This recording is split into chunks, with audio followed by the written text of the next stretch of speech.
Guerra na Selva Podcast, boa noite, Selva. Quem são eles? Estamos aqui, pessoal, mais uma vez pela TV Onda Digital, canal 8.2 e na nossa plataforma, no nosso canal no YouTube. Recebendo aqui uma figura exemplar que a gente tem aqui, figura que a gente diz assim que foi um chefe, um líder militar, General Avena, Ítalo Fortes Avena, guerreiro de selva número 392.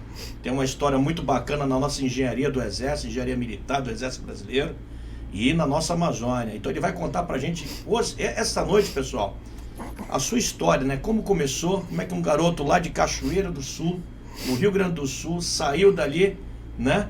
Uma família humilde que ele tinha ali para chegar até o último posto da hierarquia militar como general de exército. E ter uma experiência vasta aqui na construção do nosso país aqui, né, João? Sim. Porque participou aí do nosso desenvolvimento da década de 70 ali de construção de estradas e também da nossa Amazônia. Comandou 2 regiões militares, foi o nosso chefe de departamento de engenharia de construção e tem uma história brilhante aí para falar com a gente. Então, pessoal, estamos recebendo aqui nessa noite o General Avena. General, seja bem-vindo ao nosso podcast. Esse é o nosso Guerra na Selva Podcast. Antes de mais nada, General, também vamos aqui cumprimentar o nosso grande guru, né, General Barros, que está aqui com a gente, também acompanhando o General Avena. E é um prazer, eu falei que a casa é dele, isso aqui da última vez que ele veio aqui, General. Então aqui ele está à vontade, não, General? Bem-vindo, General. Selva, um prazer enorme de estar com você e com esse um dos ícones da nossa Amazônia. É verdade. Sem falsa modéstia. Com certeza.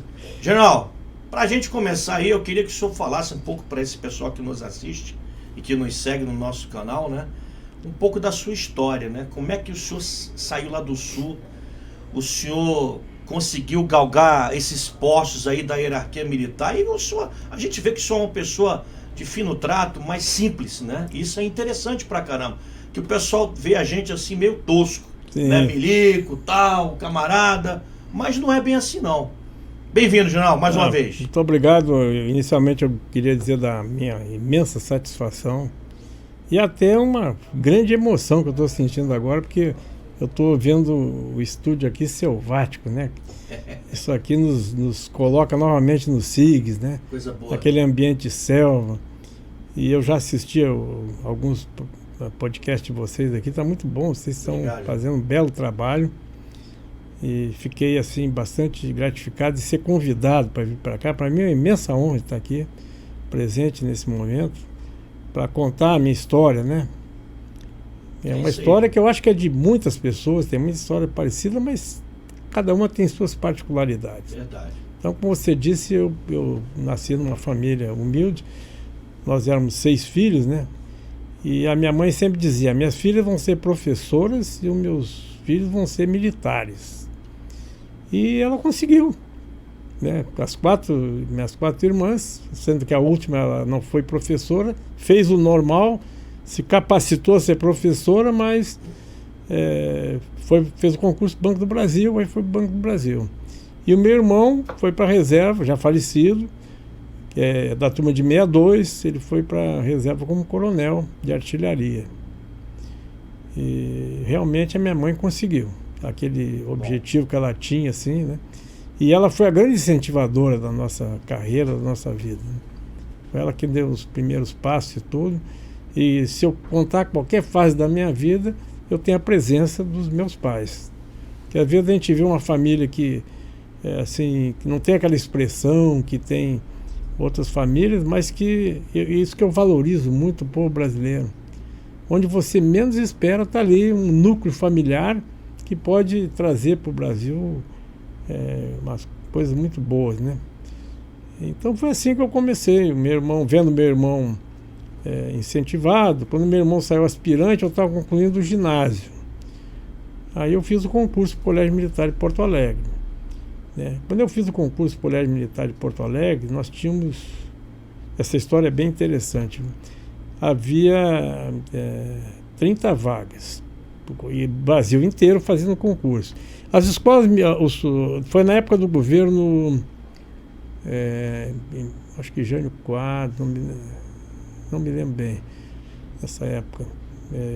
Foi em 1962. Jânio, depois foi João Goulart. Foi naquela época que o Brasil estava naquela efervescência, né? Foi isso, aquela efervescência muito grande, muito conturbada. Tinha acabado, o Jânio Quadros tinha determinado, eu me lembro bem, nós já estávamos com o João Goulart, mas a redução do efetivo do Exército. E na redução do efetivo do Exército, o fim das escolas preparatórias, inclusive a de Campinas. Estava liquidado, então não teve concurso mais. O colégio militar tinha, porque era colégio militar, e foi a única alternativa que eu tive para fui chamado, fui fazer o concurso. E o Brasil inteiro tinha 30 vagas, o concurso foi super rigoroso, né? Era provas eliminatórias, aritmética, álgebra, geometria, português, inglês, francês, história, geografia, tudo, cada uma dessas eliminatórias. Ou melhor, só a matemática era a média das três, era grau 4, média 5, era essa a regra do concurso. E eu sei que foram 30 da minha cidade, 30 alunos lá que tinham concluído o curso, vamos fazer. Eu sei que final, só 8 passaram. Então não ocuparam as 30 vagas, vê como foi rigoroso. Eu fui o 8º lugar, mas entrei. Show de bola. 8º lugar. E aí entrou gente do Rio de Janeiro, de outros estados, ao mesmo tempo. Foi um concurso assim, bastante difícil. E estava então mudando de vida a partir daquele momento, né? Se abria para aquele garoto do interior, assim, que não tinha uma visão muito grande da história, só via o meu irmão contar, né? Mas eu não tinha ideia. Agora eu ia vivenciar aquilo dentro, né? Tá com outro prisma, né? Mas aí eu tive um problema na ocasião. O problema é que meu pai disse: meu filho, o seu irmão foi para a escola preparatória. Então ele recebia o fardamento e recebia até um salário. E tu vai para o colégio militar. O colégio militar tu tem que levar um enxoval e eu tenho que pagar uma mensalidade. E eu não tenho dinheiro para isso. Então, o que eu lamento dizer, eu não tem como você vai ter que desistir do concurso. Foi quando a minha mãe entrou no jogo assim, e disse: não, ele fez o mais difícil, agora cabe a nós resolver o problema. E ela foi correr atrás. Bacana. E tem uma história muito bonita nesse movimento dela. E ela costumava ir com os professores, né, nas reuniões de pais e mestres, e eu recebia elogios, né? Sempre foi assim, um aluno dedicado, desde criança e tal.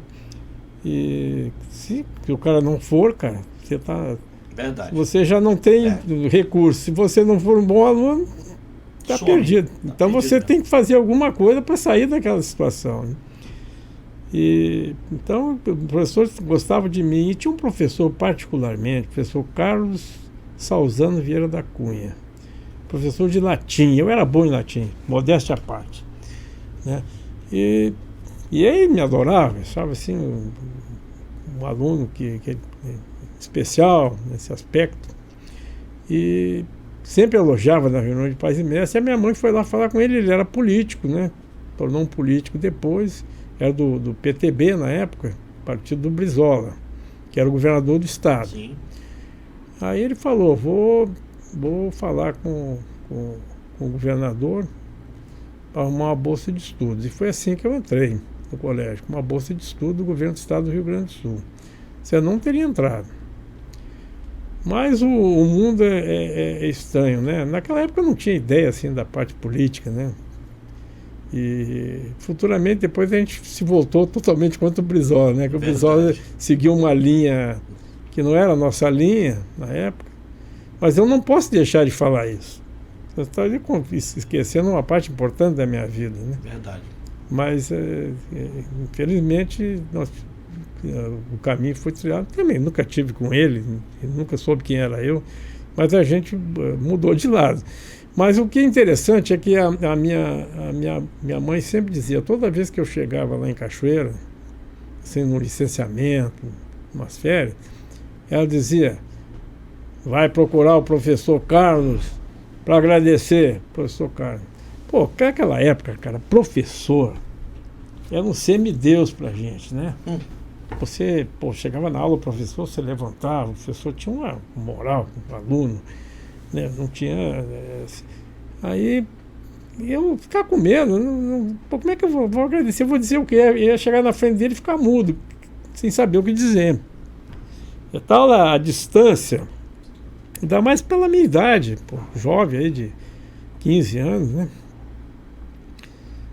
E eu fui para Porto Alegre, eu estava em Porto Alegre. Eu saí de casa com 15 anos. Eu nunca mais fui morar com meus pais. Você vê que aí começa já uma particularidade da carreira militar. E eu fui não agradecer. Passou ano, depois fiquei sabendo que o professor Carlos havia falecido. Eu disse, agora que não tem jeito, né? Não tem mais. Eu sempre com aquela dívida. Eu estava com aquela dívida a minha vida inteira. Às vezes a gente não tem umas dívidas que a gente tem. Cara, mas o mundo é fantástico. O universo, ele nos apresenta assim, as oportunidades que você tem que aproveitar, cara. Aí eu estou já general de exército, 4 estrelas. Recebi um telefonema de pessoal lá de Cachoeira, da Câmara Legislativa. E, não, o senhor fez aqui alguns projetos aqui em Cachoeira, nós queremos agradecer. Criamos aí um título aí de cidadão benemérito, o senhor vai ser um dos primeiros a ser agraciado, nós vamos agraciar vários cidadãos. Né? E eu queria nós queríamos convidar o senhor para vir a Cachoeira receber esse título. Né? O senhor não pode ser cidadão honorário, porque o senhor já é cidadão cachoeirense, é nascido aqui, então o senhor vai ser cidadão benemérito. Aí eu fiquei muito honrado, não, eu vou, sem dúvida alguma. Aí avisei a minha família inteira. Eu sei que no dia lá, uma festa muito bonita, você sabe como é festa assim do interior, né? Cidade do interior, tem aquelas festas muito bonitas. Tava o Clube Rio Branco, que é o principal clube da cidade, estava em festa, assim, aquele jantar maravilhoso. E a minha família toda, assim, numa mesa redonda. E eu fardado, né? Que eu fui fardado, para dar relevância à noite, aquela que a gente estava. Eu estava muito emocionado aquela noite. Por toda a minha cidade, porque é difícil você. Na sua cidade, você nunca é reconhecido, né? É difícil. É verdade. Porque o cara está enxergando lá o. Nascido, né, João? Saí com 15 anos. Está vendo o filho de salameiro. É isso, não tem jeito. Você nunca deixa de ser aquele guri que está vendo descalço na rua. Todo mundo está te vendo como que o meu nome é Itinho, né? Assim que me chamavam, né? O apelido. Ítalo, chamava de Itinho. Então, até hoje, lá em Cachoeira, todo mundo me chama de Itinho, né? Então, para todo mundo, era o Itinho que estava ali naquela noite recebendo aquele. Não era nenhum general nem nada. E eu estou ali do lado, aí de repente antes de mim, chamo uma pessoa, que é o deputado Vieira da Cunha. Eu fico até emocionado quando eu conto essa história, né? Que eu me relembro aquele momento, né? Puxa, Vieira da Cunha, Carlos Salzano Vieira da Cunha, deputado Vieira da Cunha, que é do PDT do Rio Grande do Sul. E aí foi lá, falou e tal, agradeceu aquele negócio todo. Quando ele desceu, eu fui lá na mesa dele e eu perguntei, Carlos Salzano Vieira da Cunha, o que é do senhor? Meu pai. Cara, aí eu não sabia o que fazer, né? Eu disse, deputado, só vai ter uma surpresa quando eu for falar lá. Mas não vou adiantar nada. Só vai ter uma surpresa. Aí quando chegou lá, na hora de eu falar, me deram 2 minutos, eu disse, olha, eu já vou pedir desculpa, que 2 minutos é muito pouco, porque eu vou ter que falar. Eu vou ter que contar uma história aqui. Aí eu contei essa história que eu acabei de contar aqui, contei e eu disse, deputado, eu estou com uma dívida muito grande com seu pai e não posso mais fisicamente, mas eu quero, na sua pessoa, agradecer o que seu pai fez comigo, senão não estaria aqui hoje ostentando essa farda do Exército Brasileiro, não seria nada se não fosse seu pai. Então eu quero lhe dar um abraço e agradecendo tudo que seu pai fez por mim e que alavancou a minha vida, a minha carreira. Aí desci lá, dei um abraço no deputado, aí todo mundo, todas as pessoas choraram. Foi assim impressionante, porque foi um momento emocionante. Aí você vê como a vida nos proporciona momentos em que você pode assim, reparar um erro que você cometeu, né? Ou uma omissão que você fez. Por isso que eu sou muito condescendente com essa parte. Eu acho que erro as pessoas cometem, omissão as pessoas cometem. Isso não é para rifar ninguém, porque sempre é uma oportunidade de você... A gente tem que ver a conduta presente de cada um. Tem que ver o potencial que a pessoa tem, ver a conduta presente de cada um, e senão a gente vai ficar a vida inteira brigando e não resolve nada.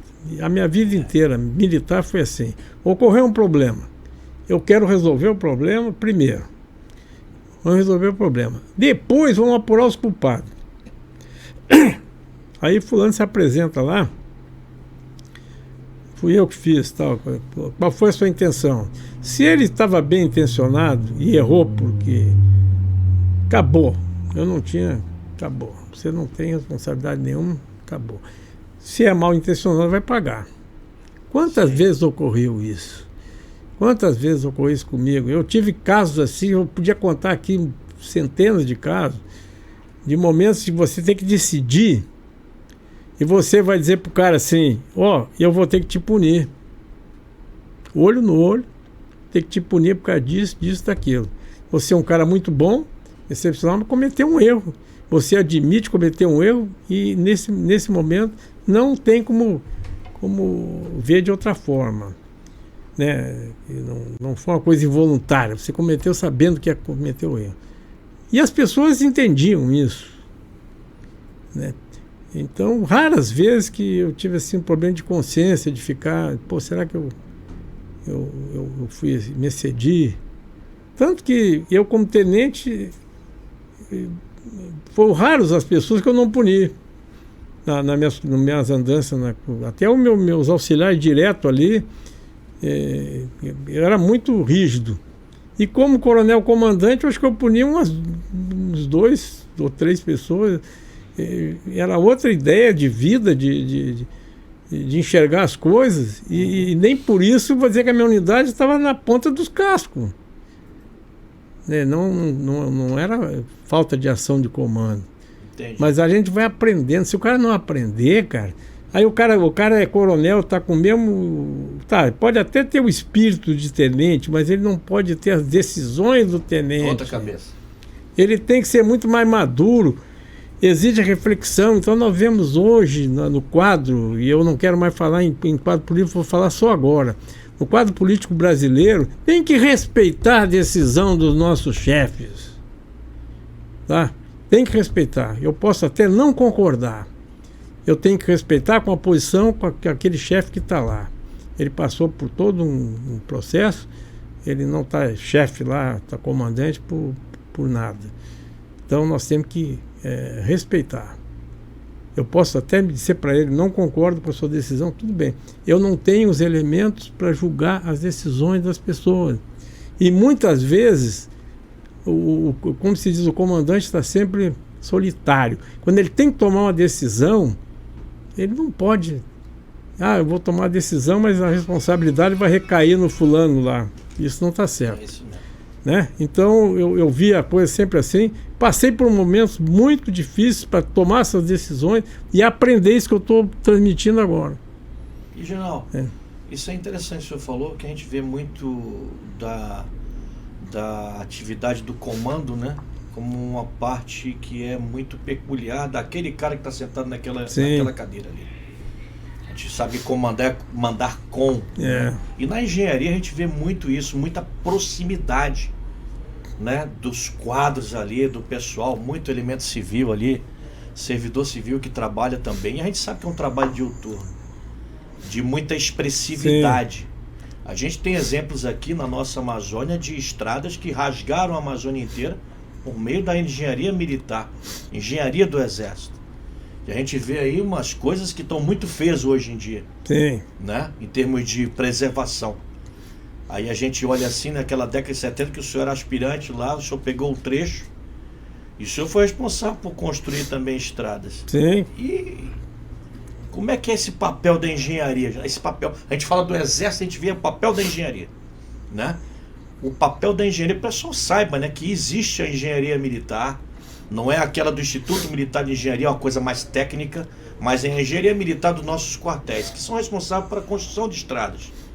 Tem sua companhia de pontes, companhia de equipagem, aquele pessoal que trabalha ali no tal do trecho, né? A gente ouve falar desde pequeno, o trecho.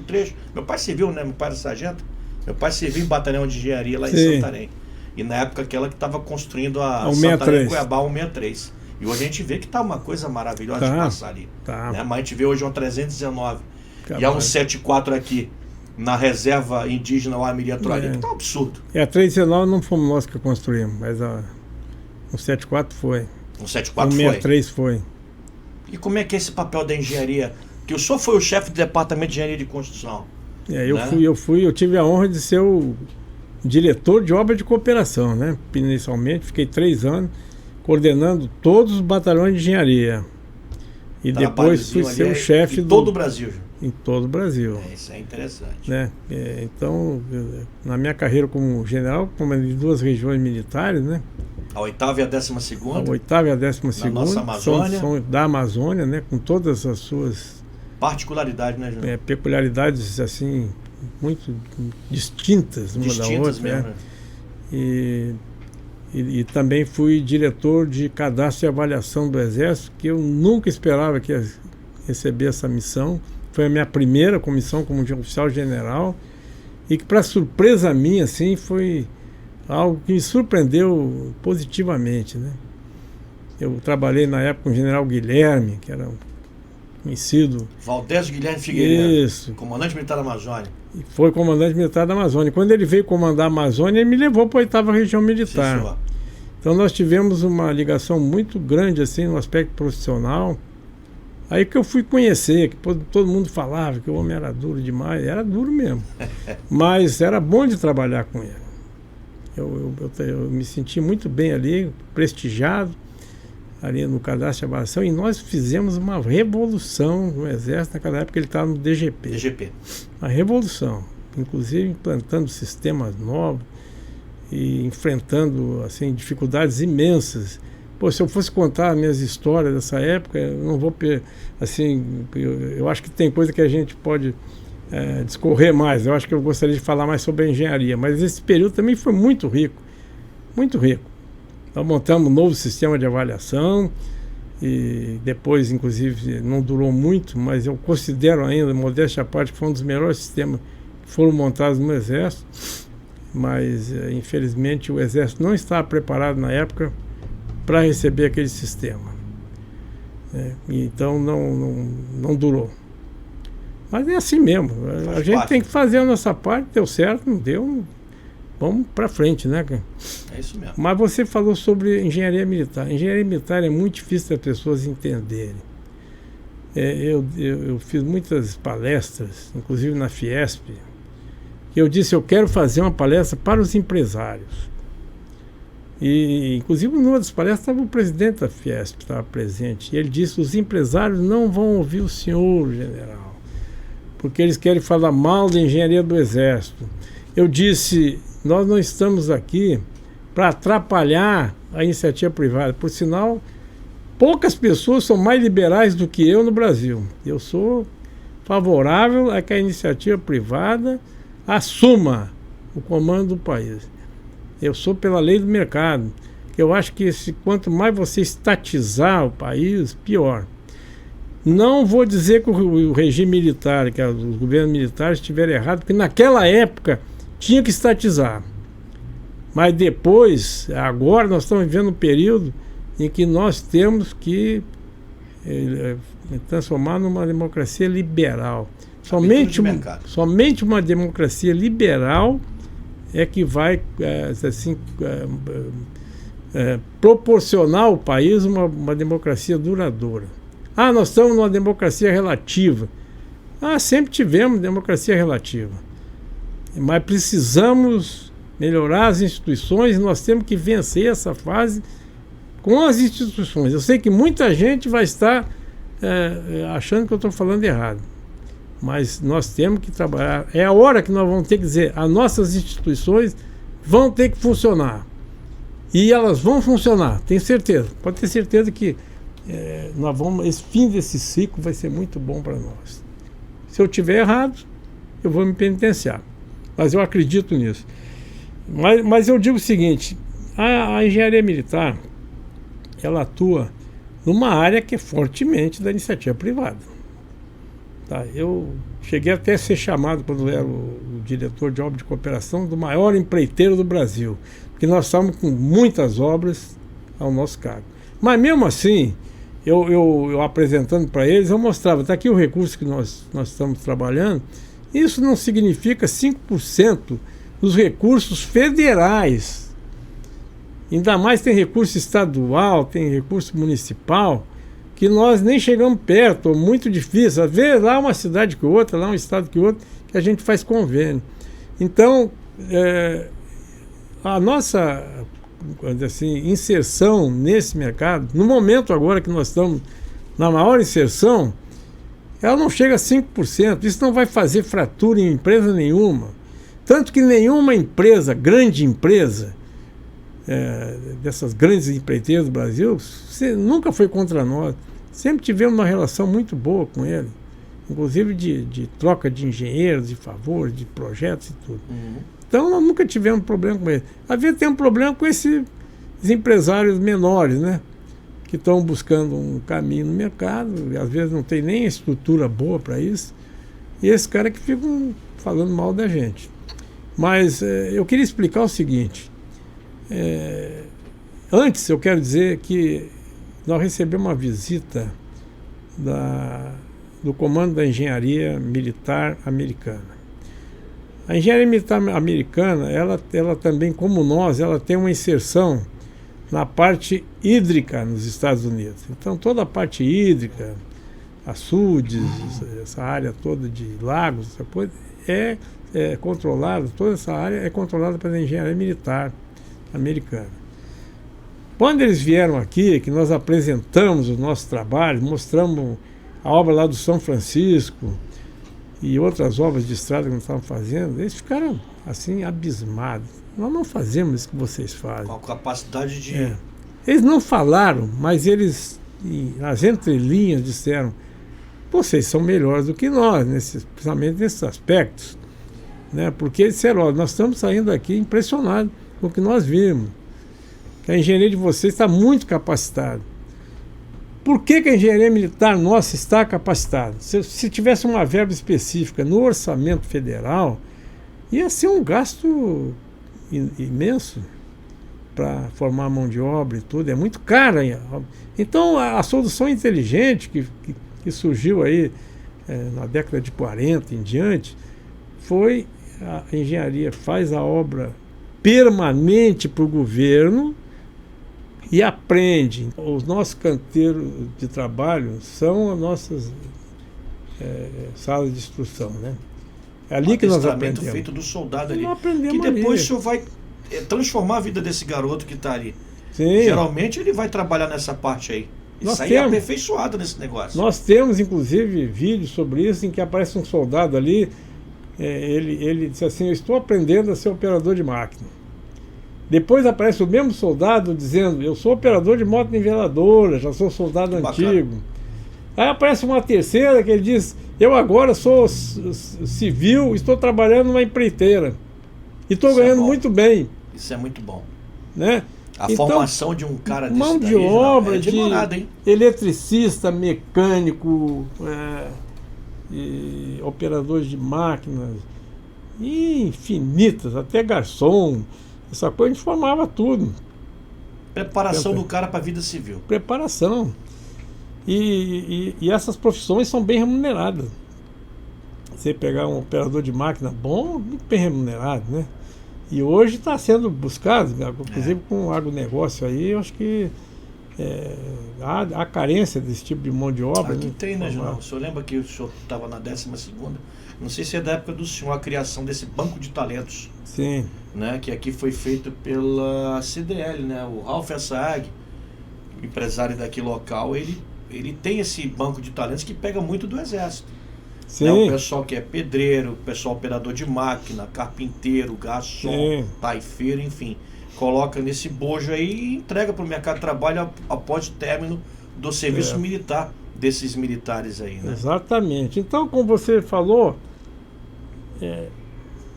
nós utilizamos esse trabalho que nós realizamos e foi criada toda uma regra para isso.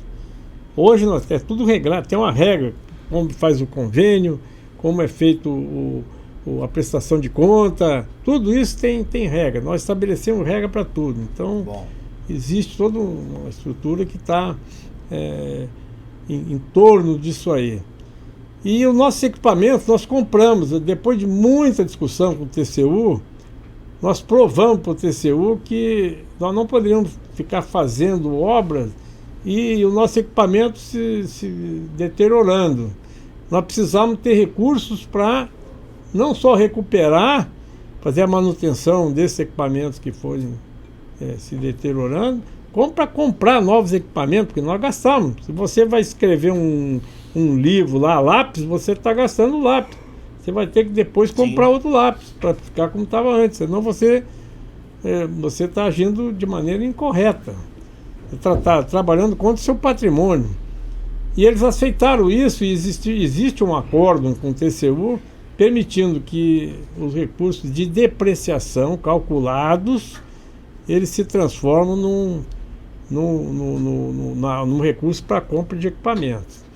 Né? Tem uma diferença muito grande, isso aí é uma coisa que a gente parece que é controverso, mas não é.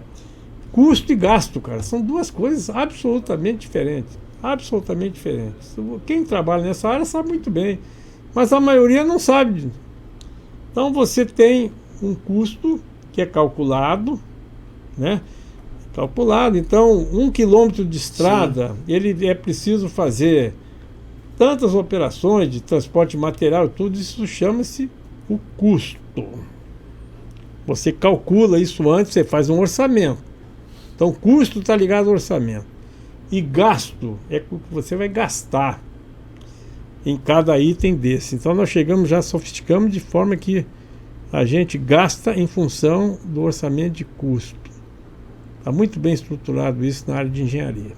Muito bom. Com algumas pequenas distorções que são normais. Se não tivesse, não pode ser 100% igual. Você pensar, orçamentar, você vai fazer um banheiro na sua casa, vai ter sempre uma diferença, para mais e para menos, né?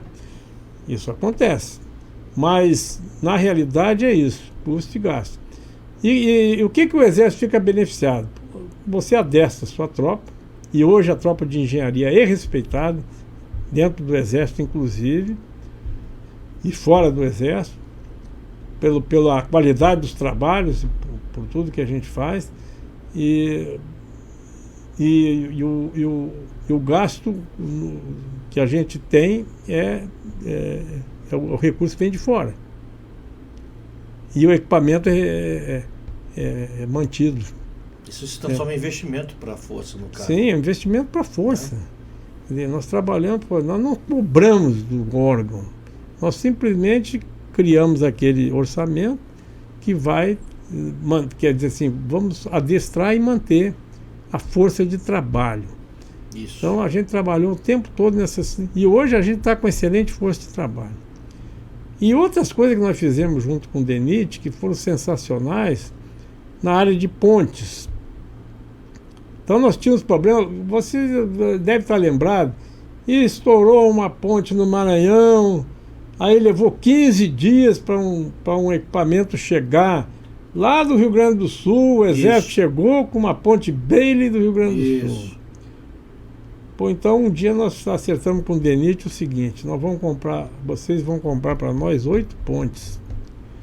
E nós vamos colocar em locais estratégicos, de forma que 24 horas depois a gente já esteja no local e no máximo em 72 horas Instalado para Irado. já está instalado para até 60 metros de comprimento. A maioria dos problemas é 60 metros. Aí se for mais, aí é só flutuante. Mas conseguimos, nunca mais você ouviu falar que tem. Você só ouve. Quando a notícia chega, já tem uma ponte do exército colocada lá ou já em construção. Verdade. Né? Nós resolvemos esse problema. Isso aí foi uma ideia, de uma luz assim, ó. Nós resolvemos um problema nacional. E nós temos condições de resolver muitos problemas nesse aspecto. Né? Então, é essa a questão. Se fala muito em engenharia de combate, engenharia de construção, engenheiro militar do QUEM, e realmente a engenharia foi crescendo. A engenharia surgiu com o batalhão de engenheiros na guerra da Tríplice Aliança. E depois que terminou a guerra, vou fazer o que com esse batalhão de engenheiros? Né? Aí surgiu a ala esquerda e a ala direita. Uma se transformou em batalhão de combate, a outra de construção. E eram duas engenharias diferentes. Totalmente diferentes. Diferentes. A engenharia de construção ela trabalhou até praticamente esse século todo. Ela era muito, vamos dizer assim, independente. E havia um problema no Exército. Normal, o Exército não ia aceitar isso, ficar aquela força ali sempre atuando independente, fazendo convênio com o governo do Estado, sem o conhecimento, às vezes, do Estado-Maior do Exército, a coisa toda. Isso nós resolvemos. Resolvemos essa questão. Então, hoje, as unidades de engenharia estão perfeitamente enquadradas no sistema Exército Brasileiro. E foi assim, mudou da água para o vinho. E as unidades têm seus contratos de objetivo, né? Que são celebrados lá atrás, no ano anterior, né, General? Sim. Pelo próprio DEC, com o Estado-Maior do Exército, né? Sim. E o curso. Sim. E corre atrás, não é isso? Em matéria de planejamento, assim, deu um salto O gigantesco. Exército ele deu um salto nessa parte também, né, General? Sim. Que tudo hoje é contrato de objetivo, faça o recurso Sim, que está previsto, né? Então isso aí não tem como sair disso, né? Eu participei, assim, indiretamente, né, dessa fase, né, de transformação do Exército. Acompanhei. Participei num pequeno pedaço. O general Vilas Boas, na época, era o encarregado de fazer isso, né? Foi um trabalho magistral. E ele ia sempre lá no DEC, a gente conversava muito. Estabelecemos assim uma grande amizade, admiração. E realmente foi um trabalho fantástico e que deu um resultado que até hoje tá valendo, né? Então, a engenharia hoje está enquadradíssima no sistema Exército. Muito bom. Isso eu fico muito feliz, porque era uma coisa que eu sentia que para nós não era bom. Trabalhar assim... De maneira independente. Independente, né? Não era bom. E com isso nós tivemos um avanço muito grande. Nós trabalhamos durante o general Enzo, que eu posso dizer que foi o nosso guia, o nosso grande coordenador, né? E ele, na época que era chefe do DEC, até como diretor da DOC, nós já começamos esse movimento de colocar a engenharia no seu devido lugar. E tudo que nós planejamos naquela época, eu estou vendo hoje materializado. Eu vou lá no DEC, eu fico feliz de ver que tudo aquilo que a gente pensou, que achava quase impossível, foi realizado. Muito bom. Então está realizado. General, puxando agora para o lado, a gente falou da engenharia, né, desse início aí, e da visão de futuro da engenharia no Exército Brasileiro, essa parte que está organizada sistematicamente, né? Sim. E a Amazônia, né? Amazônia. O senhor vê aí uma janela de oportunidade nesse primeiro quartil desse século XXI para a gente participar desse desenvolvimento? Pô, aqui a gente precisa a gente tem uma expertise boa em termos de exército para auxiliar, né? Para alavancar o desenvolvimento aqui sustentável da área. Como é que o senhor vê esse lado? A gente pode entrar nessa seara? Sem dúvida alguma. Eu acho que não pode, deve, né? Não vamos perder, o governo não vai perder, seja ele que for. O governo que for, ele não deve perder essa força que ele tem na mão, né? Uma força organizada, né? Estão tentando desmoralizar agora, mas não vão conseguir. Porque esse é um pequeno grupo que está conseguindo fazer barulho, né, que às vezes atinge alguns membros do nosso interno, né? Porque é normal que aconteça isso. Eu acho que faz parte, crise faz parte do crescimento de qualquer organização. E às vezes é na crise que você faz uma reflexão, até descobre alguns erros, né, de abordagem. Então eu acho que o Exército vai aproveitar esse momento de crise e vai então voltar assim muito melhor ainda. Mas aqui na Amazônia é indispensável. Eu acompanhei as principais cidades dali do eixo da BR-364, hoje são grandes cidades do Mato Grosso e do Amazonas. Foi criado com acampamentos militares. Eu tive uma contribuição pequenininha nisso aí, né? Porque no tempo que eu comandei o batalhão, já era tenente-coronel, comandei o 7º Batalhão de Engenharia de Construção em Cruzeiro do Sul. Cruzeiro do Sul na época, né, João? Nós fomos fazer uma obra lá em Rondônia. Os outros batalhões, o 9º e o 5º, estavam com muitas obras, né? E aí sobrou para o 7º. Vamos fazer, o 7º vai lá. Então nós fizemos o projeto de assentamento dirigido Cujubim. Entramos lá, floresta virgem, demos a primeira tratorada, fizemos as estradas, aí o INCRA instalou os colonos, aquele negócio todo. E hoje eu recebi, um amigo meu me mandou uma foto. Cujubim é uma grande cidade com mais de 20 mil habitantes e que está produzindo soja, café, e arroz e outros produtos. Pô, que beleza você ver isso. Né? Uma cidade rica que surgiu, e assim tem inúmeras outras cidades bem maiores hoje, principalmente no Mato Grosso, que eram acampamentos militares da construção da BR-364. A epopeia da construção da BR-364 é uma das histórias mais lindas, não digo nem do Exército, do país. História belíssima, em que o 5º BEC foi seguindo a linha do Rondon para construir a estrada, a linha das linhas telegráficas. Coronel Weber e sua equipe, sim, dos pioneiros. Coronel Weber devia ser... Lauro Pastor, que é um admirável Lauro Pastor. Para mim, é uma das grandes expressões da engenharia de todos os tempos, né? E um homem de grandes ideias, de grandes pensamentos, que sabia e que contribuiu muito para a Amazônia, né? O Coronel Weber tinha uma frase, né? A pessoa falava, pô, tá difícil e tal. Chora, né? Chora, mas chora andando. Chora andando. E assim foi. Então, sim. O 5º BEC é uma unidade que tem uma história linda mesmo lá. E lá no batalhão lá, né, em Porto Velho, você vê lá o cemitério dos pioneiros, né? Ali. É muito interessante isso aí. Muito agora, legal. São duas histórias bem interessantes, né?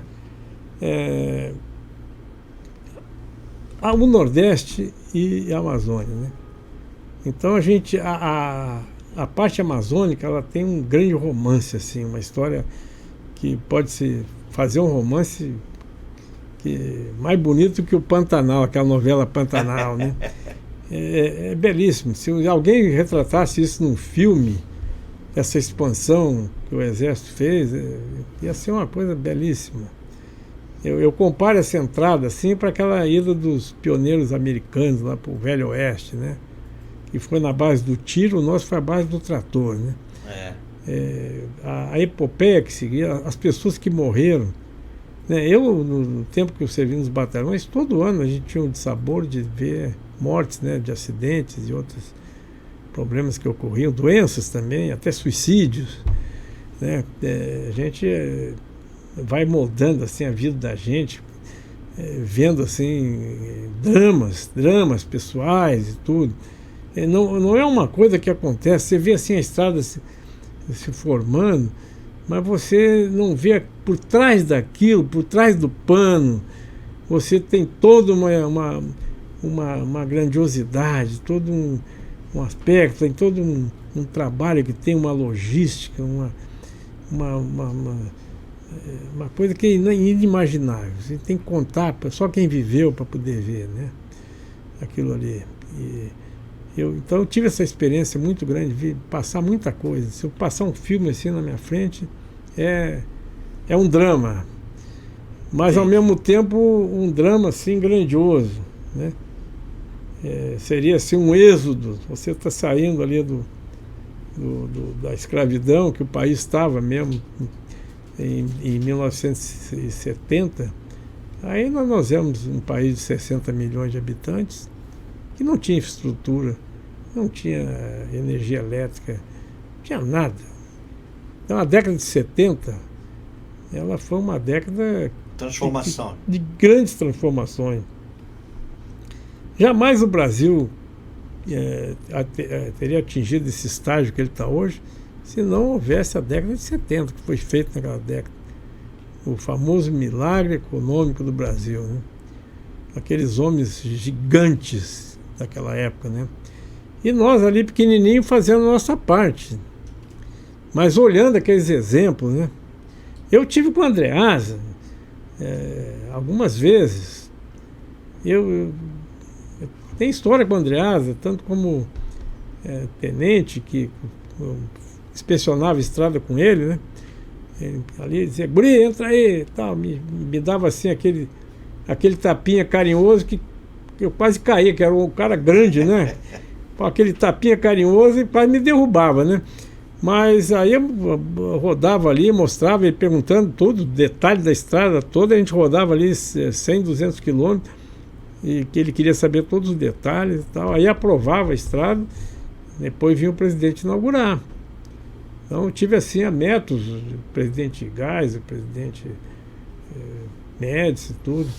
Então nós vivíamos muito essa parte aí, os ministros e tudo, e via o esforço que o governo fazia naquela época para desenvolver o país. A mentalidade era de desenvolvimento, de crescimento, de pleno emprego.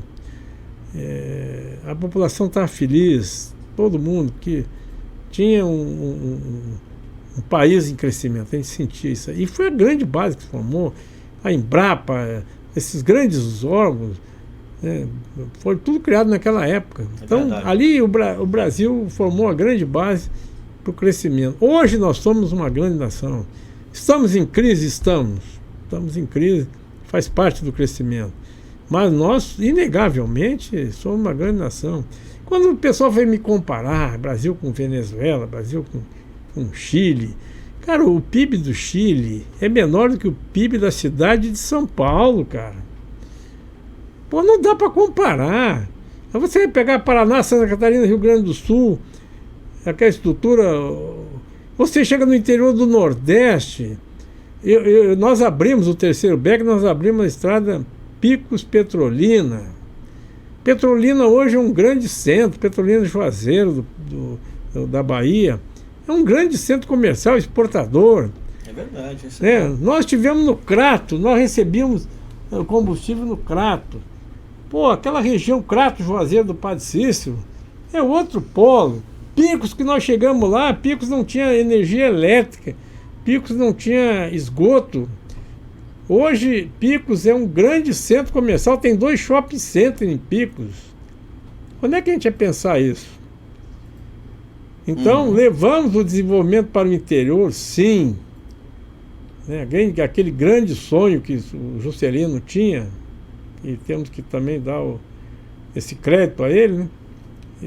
Que foi quem realizou o sonho dele, fomos nós, na década de 70. E participamos. Então, para você ter uma ideia, minha primeira estrada foi a BR-304. Nada mais, nada menos que Natal, Fortaleza. Era estrada de barro, compadre. E nós asfaltamos essa estrada.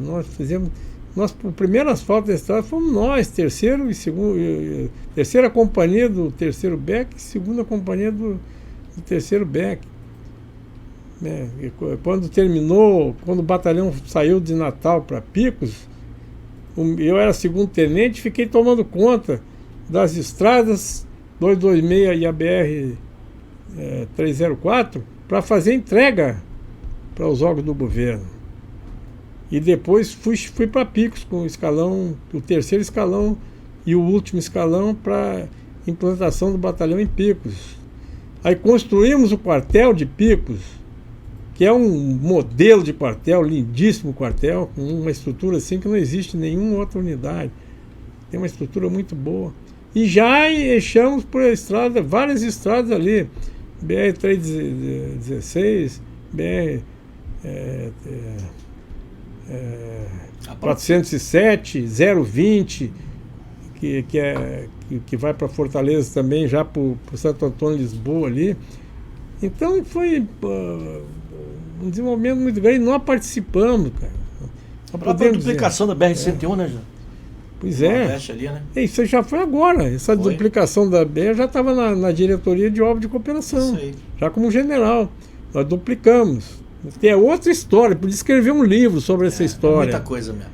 Quer dizer, a gente ficaria aqui falando 4, 5 horas se a gente fosse falar assim, em detalhes de cada história dessa. Você falou na duplicação da BR-101, isso aí foi uma história belíssima também. Uma senhora de uma obra. General, vamos falar um pouquinho do início de tudo lá. O senhor fez o curso de Guerra na Selva como cadete. Sim. Pô, se a cadetada hoje, eu comandei o SIGs, né? A gente sabe como é que é. Pega o cadetão ali, a cadetada ela vai lá, né? Não tem conhecimento muito grande não, mas tem uma endurance, porte físico, tudo para aguentar o rojão que é o curso, né? Imagina naquele tempo, em 69, como é que foi para o senhor se tornar o Guerreiro de Selva 392? Sim, então a minha turma... A gente mente muito aqui, né? Mas não vamos mentir muito não, não vamos mentir muito não. Hein? Não precisa não. Vocês sabem, o SIGs, ele não precisa... Nós estávamos naquela época da Brigada Paraquedista, fazer aqueles castigos físicos, né? Aquela coisa toda e tal, mas o curso de Guerra na Selva nunca fez, não precisa. Jamais. Não precisa. A própria selva já era inóspita. Exatamente. Eu não precisava fazer aquilo. Então, nós estávamos ali, realmente, naquela época eu estava na ponta dos carros, eu tinha 60 quilos. Isso eu me lembro bem. Tinha 60 quilos e vim fazer o SIGs, né? Naquela época, acho que era 6 semanas o SIGs, se não me engano. Não era as 8 que atualmente, né? São 12. São 12 agora. Naquela época era menos mesmo, mas era intenso, né? Era intenso, não parava. Então, nós viemos para cá. Eu me lembro que viemos no avião da FAB, que quando eu desci em Manaus, não conhecia Manaus ainda. Pô, nós esse levamos... é um Douglas, um C-47 naquela época. Não, acho que foi um Hércules. Foi um Hércules. Um Hércules mesmo? Um Hércules. Aí descemos do Hércules, cara, eu levei aquele bafo assim, pô. Eu nunca tinha na minha vida. Meu Deus do céu, estava muito quente. Era novembro, né? Época de chuva também e tudo aqui. Eu sei que viemos para o SIGs, né? Eu me lembro que chegamos no SIGs, o som que vinha. O SIGs era selva.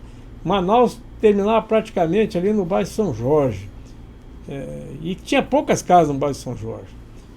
E depois vinha o SIGs e tinha uns palafitas na frente do SIGs. Era assim. Ali pra diante, até Ponta Negra, era uma estrada esburacada, estradinha assim dessas. Estrada de chão mesmo. De chão mesmo, né? Estrada.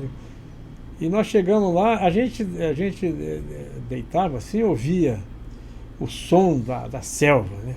Todo. Que hoje a gente não vê, não ouve mais. Eu, como general, fui dormir algumas vezes na selva, não ouvia aquele som. Aí eu estava lá dentro da selva, não conseguia ouvir mais daquele som que eu ouvia ali nos SIGs, naquela época.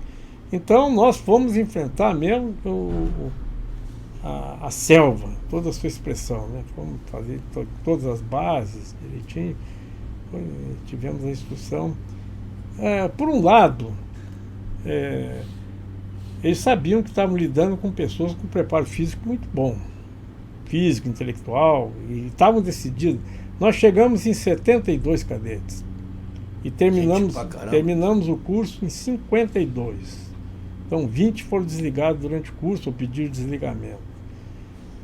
Desses 52, metade pegou leishmaniose, metade pegou malária. Eu fui um dos 3 que não peguei nenhum dos 2. Eu não peguei nem leishmaniose, nem malária, nada. Não peguei doença nenhuma. escapei não sei como, né? Mas a grande maioria sofreu depois com isso aí. Ainda bem que não pegamos aqueles vírus, né? Nossa. Que aí em 24 horas liquido com as pessoas, né? Uhum. Então o curso foi muito duro. O nosso comandante era o Teixeirão. Era o comandante do SIGS. E o Taumaturgo era o subcomandante. O Taumaturgo tirou o nosso couro. Ele e os instrutores tiraram o nosso couro. Então não deram colher de chá. Então nós tivemos um período assim bastante, um curso bastante duro. Eu terminei o curso com 10 quilos a menos, 50 quilos. Eu tenho fotos minhas do aspirantado, que eu estou assim. Eu sumi. Pô, o cara já tem 60 quilos, já não é grande coisa. Aí baixa para 50, imagina. Eu perdi quase 20% do meu peso. Era muito duro mesmo. E, general, qual foi a unidade que o senhor serviu? Assim, na Amazônia, a primeira que o senhor serviu? Eu sou de poucas unidades, viu? Eu ficava sempre muito tempo na mesma unidade. Então eu servi no 7º BEC, na Amazônia, já depois da ESAO. Depois da ESAO. O O 7º BEC era lá em Cruzeiro do Sul. Depois o senhor comandou lá. Eu fui capitão lá. Aí quando eu fiz aí fui fazer ESAO, né? Ou melhor, foi depois da ESAO que eu fui para lá. Depois da ESAO. Aí voltei como subcomandante. Eu fui para o grupamento de engenharia de João Pessoa. Sim. E voltei para ser subcomandante do 7º BEC. Do 7º. Já como major.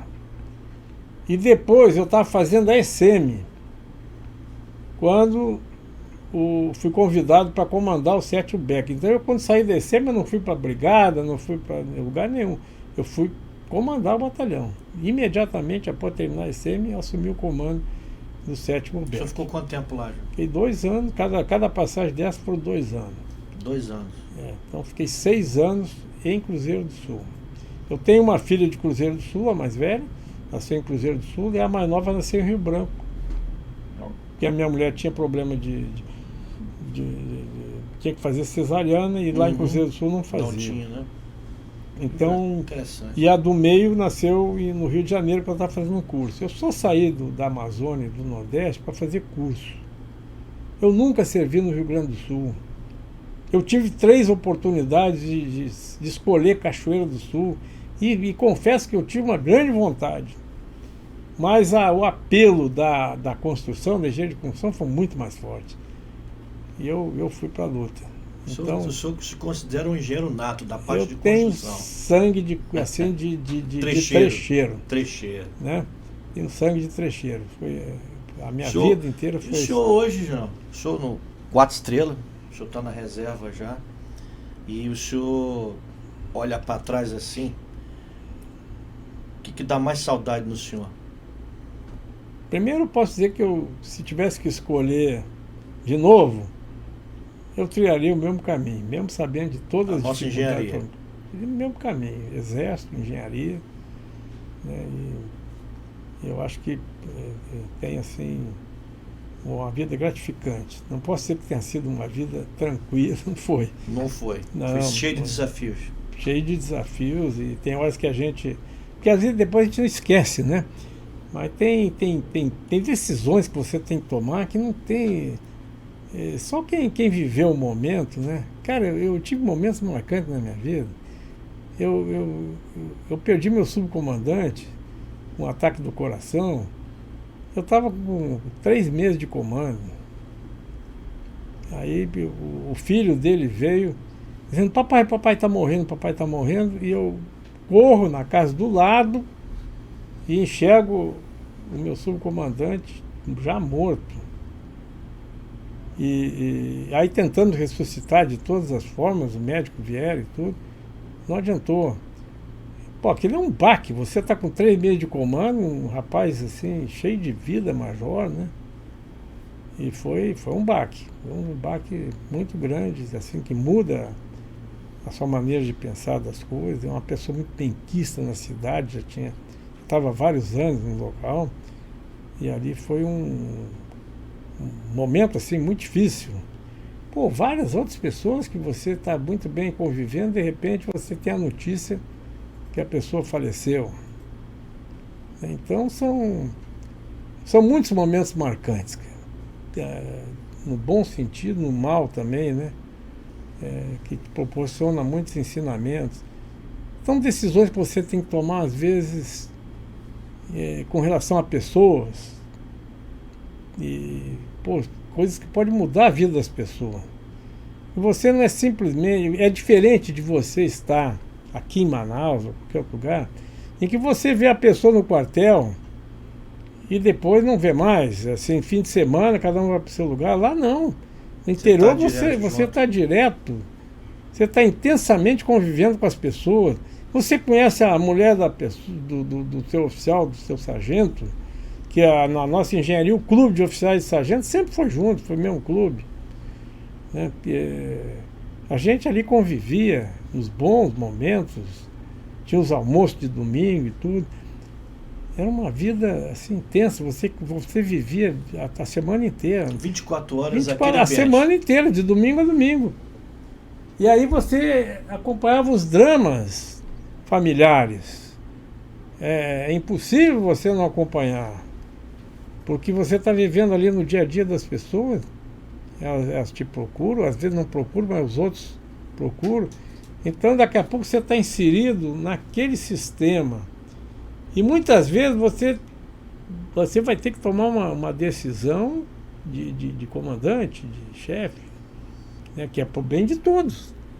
E em muitas ocasiões você vai tomar decisão contrariada, como eu tive que tomar, muitas vezes, mas que era preciso. Né? E tem horas que eu confesso, tem horas que você fraqueja, cara. Eu duvido que a pessoa diz, não, eu sempre tomei decisão assim, que eu sou assim, assim. Tem horas que o cara não toma a melhor decisão. Você vai para o lado emotivo, não tem jeito, tem hora que não tem como, cara. Não tem como. Então, é uma vivência fantástica, cara. Eu acho que isso aí não substitui. Se nós estamos aqui na Terra para aprender, para ter experiência, eu acho que não tem coisa melhor do que essa. Você está vivenciando ali. E sendo, a gente está sempre como oficial. Eu sempre fui chefe de alguma coisa. E as missões que eu tinha eram missões. Como segundo tenente, está comandando separado de todo o batalhão. Quer dizer, no fundo eu era o comandante. Eu estou comandando toda aquela área. Eu tenho uma estrutura de cidade ali, convivendo. Eu estou falando com o prefeito. Para todos os efeitos, eu sou autoridade militar ali na área, desde tenente. Então, você se acostuma a ter a não ter a privacidade que gostaria de ter. Você é uma figura conhecida naquele lugar, então você tem que ter uma conduta coerente com aquilo e tem que exigir dos seus subordinados uma conduta também semelhante. Né? E isso, então, nos leva a amadurecer muito rapidamente. E é importantíssimo isso. E agora, o que eu estava dizendo para você, nós temos uma reunião anual dos pioneiros de 70. Isso aí é oficial, sargento, cabo, soldados, civis. Todos os anos nós nos reunimos. Coisa boa. Né? E essa reunião, ela é repleta de recordações, normalmente, os causos e as histórias. Aquelas histórias que todo ano aumentam um pouquinho. Né? É verdade, é verdade. Então eu me vejo, às vezes, ali retratado como vilão, né? E eles dão risada, né? Porque aí depois que passou, né? Na época não deve ter gostado muito, mas depois que passou... E o pessoal não esquece, né, João? Não esquece, não. Lembra de detalhe, às vezes pergunta... o senhor está lembrado? E tem cara que me chama de tenente até hoje. Tenente, o senhor está lembrado quando aconteceu aquilo? Nem me lembro mais. Né? É uma coisa particular para ele, né? Mas eu tenho que ouvir, né? O cara falar e concordar e tudo. Mas é interessante, essas reuniões são interessantíssimas. Então agora já comprei a passagem. Em agosto estou indo para Natal. Mas já fizemos reuniões em vários lugares. Isso é muito legal, né? A gente vê em todos os lugares do nosso exército essas reuniões. E a gente também tem aqui Encontro dos Guerreiros de Selva, que agora, semana que vem.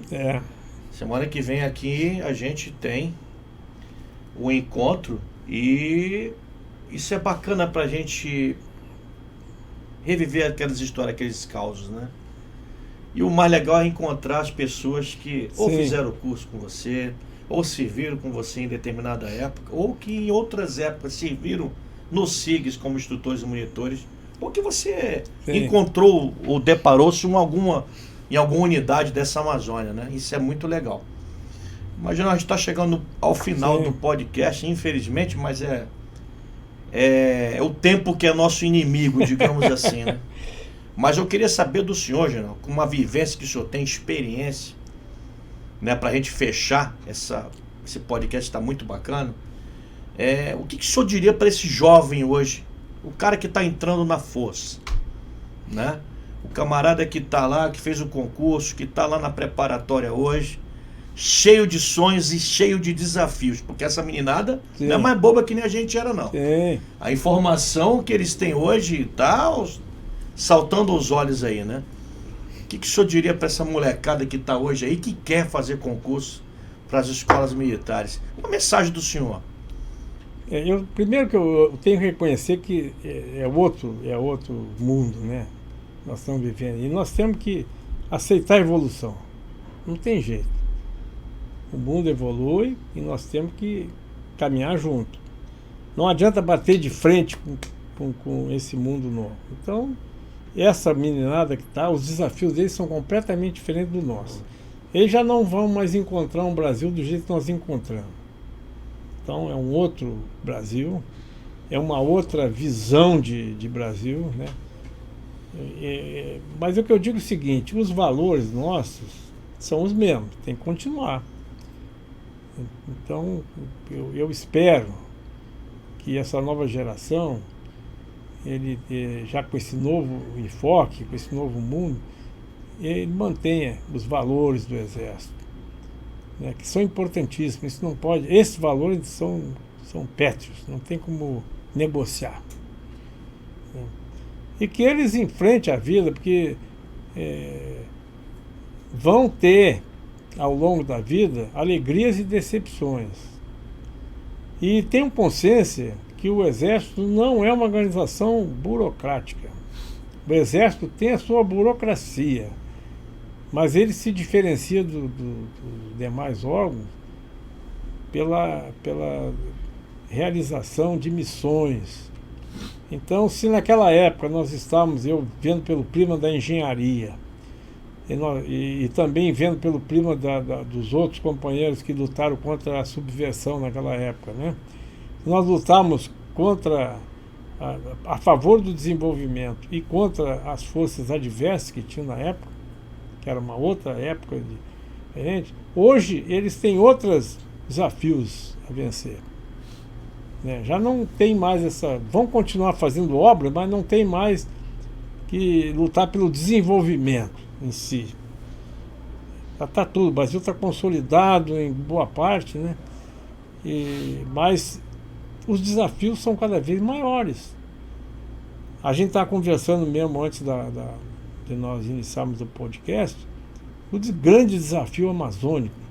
Eu acho que o Exército, aos poucos, ele foi saindo daquela prioridade sul, ele foi começando a se concentrar na Amazônia. Eu acompanhei todo esse processo. E realmente o Exército encarou isso de forma grandiosa, construiu várias unidades na Amazônia, transferiu pessoas para cá, transferiu muitas vezes os melhores para cá, né? E realmente formou uma base muito grande aqui na Amazônia. E eu acredito que essa juventude ela vai estar mais no aspecto tecnológico. E é esse fator que nós temos que evidenciar, nós temos que valorizar, principalmente. Já não precisa mais daquele intrépido amazônico, daquele pioneiro que marcou a nossa época. Nossa época foi uma época de pioneirismo, né? Não adianta a gente exigir que o cadete de hoje, que o oficial de hoje, seja aquele pioneiro daquela época. que ele seja mais voltado à parte tecnológica. Hoje a gente vê a infantaria evoluindo tecnologicamente, a cavalaria evoluindo. Nós já estamos na época dos drones, dos mísseis, dos robôs. Então é outra história. E é esse militar mais frio, mas com mau conhecimento tecnológico, que o Exército precisa. Muitas vezes nós não valorizamos isso, nós vamos contra, a velha guarda não gosta de ver, mas faz parte da evolução. E nós temos que enxergar isso. Não adianta. Me botar com aquela mentalidade que eu tinha naquela época, hoje, não vai dar certo. Teria que ter uma formação mais sólida, você tem que conhecer mais idiomas, porque nós estamos nos relacionando com outros países de forma muito mais intensa. Quando é que eu ia pensar que eu ia ter uma missão nos Estados Unidos, cara? Eu tive no fim da minha carreira. Jamais pensar em ir para a ONU. Como? Quer dizer, hoje não. Hoje você sabe que tem muitas missões no exterior, você vai combater no exterior. Hoje o Exército tem muito mais missões de combate do que nós tínhamos naquela época, né? Verdade. Embora diferente, as missões eram mais pontuais aqui, mas hoje o Exército atuando esses últimos anos, uma força mesmo de dissuasão em grande escala, né? Então é isso que eu enxergo. Eu vejo nesse jovem essa capacitação para isso. E que os mais antigos enxerguem isso e possam entender. Eu acho que estão entendendo. Tem aquela turma da velha guarda que se acostumou, tem uma paciência de ver essa transformação, não tem como fugir. E é isso que às vezes eu vejo uma incompreensão generalizada. O Exército não tem que se envolver em política, não tem que se envolver. É esse o último recado que eu digo. Quem quiser se envolver em política, tire a farda e vá, pode se envolver, não tem problema. Tira a farda e vai. Porque não dá uma coisa com a outra, não dá certo. Então esse é o recado que eu tenho. E agradeço muito essa oportunidade, viu? A gente está conversando aqui. Eu acho que a gente tem que falar, agrade ou não agrade, a gente tem que expor as nossas ideias, nós temos que discutir. Esse seu trabalho aqui, elogiável, sobre todos os aspectos. Obrigado, João. Estamos tentando fazer um trabalho bacana para mostrar o nosso papel aí do Exército. Exato, né? Nós temos que iniciar e temos que manter uma campanha de valorização dos nossos valores, né?